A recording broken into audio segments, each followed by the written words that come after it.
नमस्कार, मैं खुशबू कुमारी। आप देख रहे हैं वेब इंडिया न्यूज। यहाँ दी जाती है तमाम सटीक और सही खबरें सबसे पहले आप तक। इस समय की सबसे बड़ी खबर बिहार राज्य के पश्चिम चंपारण जिला के नरकटियागंज क्षेत्र से आ रही है। क्या लगता है कि आप कंफर्ट जोन किसको मानते हैं, इंडिया महागठबंधन बिहार में आरजेडी के साथ, या एनडीए महागठबंधन, या एनडीए के साथ बिहार में जो जिनके साथ आप सरकार में बनाए हैं, और एनडीए के साथ ही गठबंधन करके जंगल राज को उखाड़ने की बात। सर यदि हम लोग स्वास्थ्य की बात करें इस नरकटियागंज क्षेत्र में, तो यह अनुमंडल आपका है, अस्पताल हॉस्पिटल है, और कई बार यहाँ की जनता ने की शिकायत की, छोटा सा भी कोई आता है समस्या तो अनुमंडल अस्पताल होने के बावजूद भी उनको बेतिया के लिए रेफर किया जाता है। सुशासन की राज है सर। अभी हाल ही में पटना में जो यूपीएससी के जो छात्र थे, इन पर लाठीचार्ज हुआ, इसको लेकर छात्रों को बरगलाया गया है, चूंकि गवर्नमेंट बेहतर तरीके से जानती है कि छात्रों को बरगलाया गया है और साथ ही बेहतर उनकी भविष्य हो, इसके लिए ही गवर्नमेंट कार्य।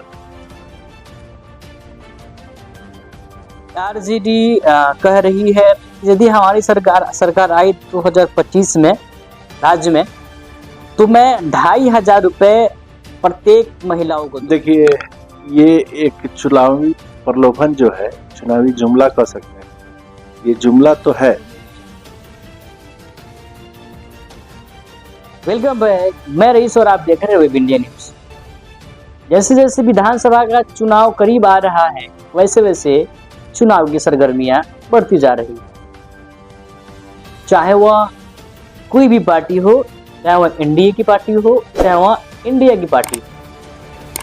मैं आपको बता दूं कि मैं अभी पश्चिमी चंपारण जिले के अंतर्गत नरकटियागंज विधानसभा क्षेत्र में उपस्थित हूँ, और हमारे साथ जनता दल यूनाइटेड के एक्टिव मेंबर उपस्थित हैं, जुड़े हुए हैं, और इनसे खास हम लोग बातचीत करेंगे, क्योंकि सरकार तो अभी इन्हीं की है और लंबी अवधि से रही राज्य सरकार, और एनडीए की सरकार है, खासकर जिसको हम लोग अपनी भाषा में डबल इंजन की सरकार बोलते हैं। तो सीधे हम लोग इनसे खास बातचीत करेंगे। सर स्वागत है आपका सर हमारा न्यूज चैनल में। सर कि सर आप तो सर किसी परिचय का मोहताज नहीं है sir, but it's my protocol. मैं चाहूँगा सर पहले इसको पूरा किए। मैं मुरली मनोहर गुप्ता, पूर्व प्रदेश महासचिव जनता दल किसान प्रकोष्ठ, और आप जनता दल के सक्रिय साथी। प्रगति यात्रा की सर बात करें, और सभी लोगों की निगाहें हिंदुस्तान में और खासकर बिहार में इसी चंपारण पे बनी रहती है, क्योंकि लोग कहते हैं कि ये वही चंपारण है जिसका अंग्रेज नाम सुनना पसंद नहीं करते थे, और यही से अंग्रेजों का विरुद्ध हम लोगों ने कई सारे आंदोलन भी किए। यदि शॉर्टकट में हम लोग बोले तो इसको बापू की धरती भी कहते हैं। इसी वाल्मीकि की धरती से माननीय मुख्यमंत्री जी ने एक यात्रा शुरू की, जिसको हम लोग प्रगति यात्रा बोलते हैं। विपक्षी पार्टी तो कह रही है कि ये उनका विदाई यात्रा है आगामी विधानसभा चुनाव में। सर किस बात की प्रगति और जो विपक्षी पार्टी कह रही है उसके बारे में आप क्या करें? देखिए, उनका कहना जो है वो एकदम बिल्कुल गलत है। माननीय मुख्यमंत्री जी श्री नीतीश कुमार जी बिहार के सबसे प्रथम पसंद हैं, और वे मुख्यमंत्री हैं और रहेंगे। जहां तक उनकी यात्रा की बात है, तो निश्चित है कि चंपारण उनका मनपसंद है, और ये हम लोग की गर्व की बात है कि चंपारण हम लोग के माननीय मुख्यमंत्री की भी पसंद है। वे किसी भी यात्रा का प्रारंभ चंपारण से करते हैं, और इसके लिए हम माननीय मुख्यमंत्री जी को भी धन्यवाद देना चाहेंगे पूरे चंपारण वासियों की तरफ से, कि उन्होंने हर यात्रा का शुरुआत चंपारण से। देखिए सर, हमको तो लगता है कि माननीय मुख्यमंत्री जी को चंपारण पसंद नहीं है, वाल्मीकि नगर पसंद है। हो सकता है कि उनका वहाँ पर विधायक जी हो, और हो सकता है कि कुछ और कारण हो, लेकिन सर उस तरह हम लोग, हमारे यहाँ कई सारे रेंज हैं, मंगुराहा रेंज है, थोड़ी वगैरह है, इसको हम लोग डेवलप कर सकते हैं। लेकिन सर खास निगाहें महात्मा गांधी को वाल्मीकि नगर ही पर क्यों? ऐसा नहीं है, वाल्मीकि नगर अगर कहा जाए तो बिहार का कश्मीर है और वहाँ पे माननीय मुख्यमंत्री जी की ही देन है कि आज इतनी डेवलपमेंट है। और साथ ही अगर आप कह रहे हैं कि मंगुराहा वगैरह की नहीं है, तो आपको याद दिलाना चाहूँगा कि माननीय मुख्यमंत्री जी का प्रोग्राम ठोरी से लेकर और मंगुराहा वगैरह क्षेत्र में भी रहा है, पिपरवा क्षेत्र में भी रहा है। उन्होंने कई भ्रमण किए हैं क्षेत्र में, मतलब कि सर विकास के लिए। सर एनडीए की बात करें और इंडिया की बात करें सर, आप तो आरजेडी से बेवफाई कर ली इस बिहार में। इस बेवफाई का दर्द अभी भी है आरजेडी को, जो कभी कभी वाक्यों के माध्यम से अपना दर्द को निकालती है आरजेडी।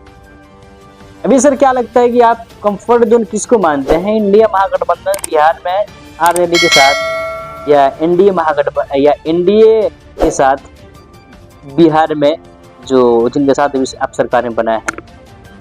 देखिए, एनडीए के साथ गठबंधन बहुत पुराना है और एनडीए के साथ ही गठबंधन करके जंगल राज को उखाड़ने की बात और जंगल राज को खत्म किया गया। आज बिहार में सुशासन की सरकार है और सुशासन की सरकार में अगर कोई जंगल राज लाना चाहता है तो नीतीश कुमार जी माननीय मुख्यमंत्री को बिल्कुल बर्दाश्त। सुशासन की राज है सर। अभी हाल ही में पटना में जो बीपीएससी के जो छात्र थे इन पर लाठीचार्ज हुआ, इसको लेकर प्रशांत किशोर जी ने भी कई सारे अपने वाक्य का मतलब बोले और एनडीए पर खासकर जेडीयू पर निशाना भी साधा। इसको लेकर आप कैसे देखते हैं? देखिए, छात्रों को बरगलाया गया है,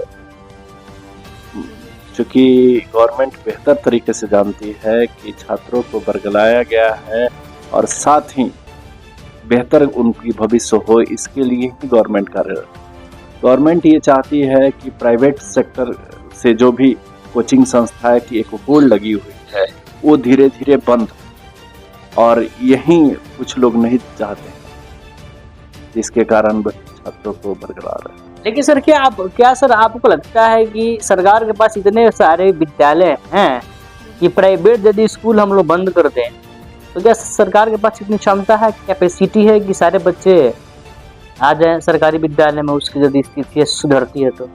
बिल्कुल, आज विद्यालय को सबसे सुदृढ़ बनाया जा रहा है बिहार के विद्यालय को। अगर किसी विद्यालय को देखिए कि एक खूबसूरत भवन के साथ साथ एक बेहतर फील्ड के साथ उनकी पढ़ाई की व्यवस्था भी बेहतर बनाई जा रही है। जहाँ तक शिक्षकों की बहाली का बात है, वो भी लगातार बिहार में शिक्षक की बहाली की जा रही है। साथ ही आप सुदृढ़ पढ़ाई की व्यवस्था की बात है तो वो भी किया जा रहा है। आरजेडी की यदि हम लोग मुखिया की बात करें, अभी हाल ही में पूर्व उप मुख्यमंत्री का एक आया था बयान कि सीएमओ अर्थात जेडीयू सरकार जो है बीजेपी की कंट्रोल में चलाई जा रही है बिहार में। इस पर आप क्या कहें? देखिए, जहाँ तक नीतीश कुमार जी की बात है, वे किसी के कंट्रोल में नहीं चल सकते। नीतीश कुमार जी माननीय मुख्यमंत्री की स्वतंत्र विचारधारा रखते हैं। वे बीजेपी के अनुयायी हैं। वे किसी के अंडर नहीं। सर थोड़ा हम लोग आपके क्षेत्र में भी थोड़ा चर्चा कर ले सर। लास्ट आपका राजनीतिक सवाल ये है कि आरजेडी का तो कहना है कि जेडीयू का फुल फॉर्म है कि जे से जहां, डी से दारू और यू से अनलिमिटेड, जहां दारू अनलिमिटेड। क्या कहेंगे सर? वास्तव में शराबबंदी पर तो प्रश्न उठता है, चूंकि मुख्यमंत्री जी का ये कहना है कि हमने शराब बंद किया, बिहार में बैन है, लेकिन सर पर डे 1-2 केस आते हैं। इस पर क्या कहेंगे? देखिए, अगर ये कहा जाए कि कोई चीज बैंड है और अगर कोई करता है ये ऐसा जुर्म करता है तो उसकी सजा भी है। आप अगर जहाँ तक आप ये कह रहे हैं कि 1-2 केस देखने को मिलता है, तो आप ये भी देखिएगा कि शराबबंदी के कारण कितने लोगों को जेल जाना पड़ा, कितने लोगों को सरकार ने कार्रवाई की। ये शराबबंदी के कारण ही है। आज बहुत सारे घर बेहतर हो गए हैं। तो सर यदि हम लोग स्वास्थ्य की बात करें इस नरगढ़िया क्षेत्र में, तो ये अनुमंडल आपका है, अस्पताल हॉस्पिटल है, और कई बार यहाँ की जनता ने की शिकायत की, छोटा सा भी कोई आता है समस्या तो अनुमंडल अस्पताल होने के बावजूद भी उनको बेतिया के लिए रेफर किया जाता है। नहीं देखिए, इसके लिए अस्पताल को व्यवस्थित करने के लिए कई बार हुआ और आज भी व्यवस्थित है, पहले से बहुत बेहतर है। आज वहाँ पे बहुत सारे सुविधाएं हैं और ढेर सारे मरीज भी जाते हैं, लेकिन ऑपरेशन वगैरह की सुविधा छोटा छोटा ऑपरेशन वगैरह जैसे बच्चा वगैरह तो सुविधा है, लेकिन बड़ी सुविधा नहीं। और इसके लिए जिला बेतिया है और बेतिया में देखिए जो हॉस्पिटल है वो कॉलेज भी तो मेडिकल कॉलेज है, वहाँ पे इसकी बेहतर इलाज। अच्छा सर, ये आप शुगर मिल्कों की ओर से कई सारी समस्याएं उत्पन्न हो जाती है, ध्वनि प्रदूषण भी हो रहा है, जल प्रदूषण और खासकर ये यातायात भी बाधित होता है, कई लोगों ने भी की शिकायत। इसको लेकर मास्टर प्लान अभी तक चीनी मिल के पास नहीं, जिससे कई लोगों को समस्या उत्पन्न होती है, इस पर आप क्या कहेंगे? देखिए, इसके लिए तो प्रशासन को व्यवस्थित करना चाहिए कि शहर से दिन के समय में शहर से जो गन्ने की गाड़ियां हैं वो नहीं जाएं, वो बाहरी रास्ते से आएं। और प्रदूषण की बात है तो उसके लिए कई प्लान बने होंगे, लेकिन अगर थोड़ी बहुत जो हाँ चूक हो रही है उस पर निश्चित ही निगरानी होनी चाहिए और वो बेहतर बनाने के लिए उनको। अच्छा सर, ये आखिरी सवाल ये है कि आरजेडी कह रही है यदि हमारी सरकार आई 2025 में राज्य में तो मैं 2,500 रुपये प्रत्येक महिलाओं को दूंगा। क्या वास्तव में इसको हम चुनाव का पासा माने या एक लोगों के अंदर जगाने के लिए उम्मीद? देखिए, ये एक चुनावी प्रलोभन जो है, चुनावी जुमला कह सकते हैं, ये जुमला तो है। और ये पैसा अगर वो देने की बात कर रहे हैं, अगर कोई भी सरकार अगर ये पैसा दे रही है तो टैक्स के पैसा से देगी, निश्चित है कि जिसके कारण विकास से कार्य बाधित होगा। ये अच्छी बात नहीं। अगर आप सरकार चला रहे हैं तो सबसे पहले आपका ध्यान होना चाहिए कि हमारे जो क्षेत्र है उसमें विकास का कार्य, सड़क, नाली, बिजली, शिक्षा, स्वास्थ्य, इन सब पे फोकस होना चाहिए।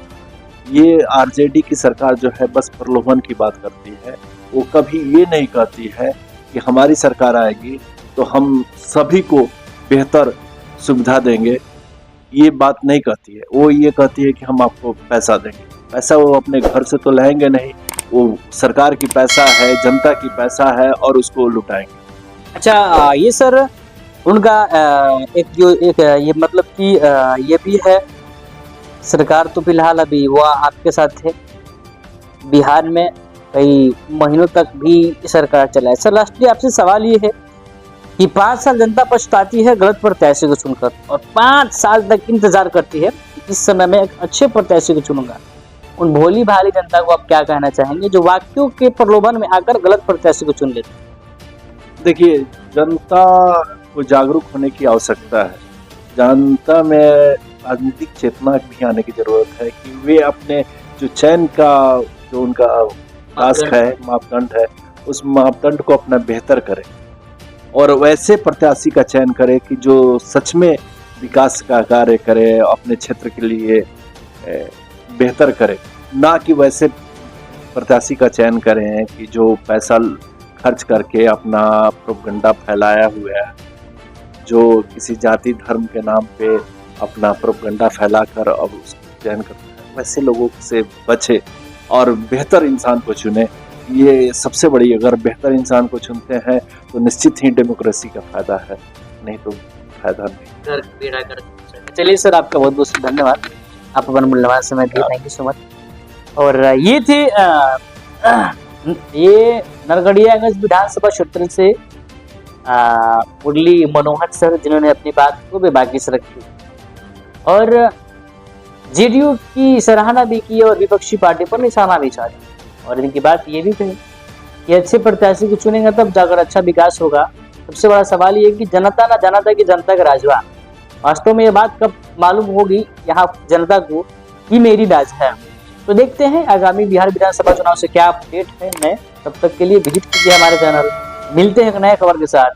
जय हिंद, जय भारत। बेहतर उपचार, सुरक्षित परिवार। जब मामला हो सेहत का तो समझौता कैसा।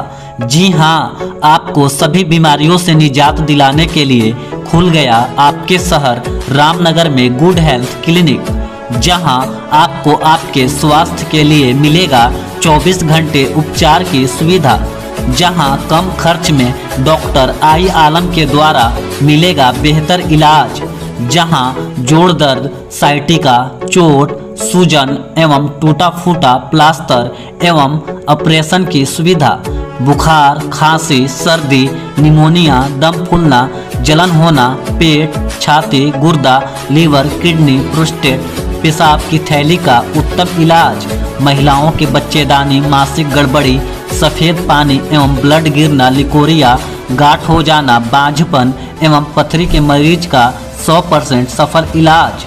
गुड हेल्थ क्लिनिक का पूरा पता है रामनगर नगर परिषद क्षेत्र के Narayanpur ward number 10 SN public school के समीप।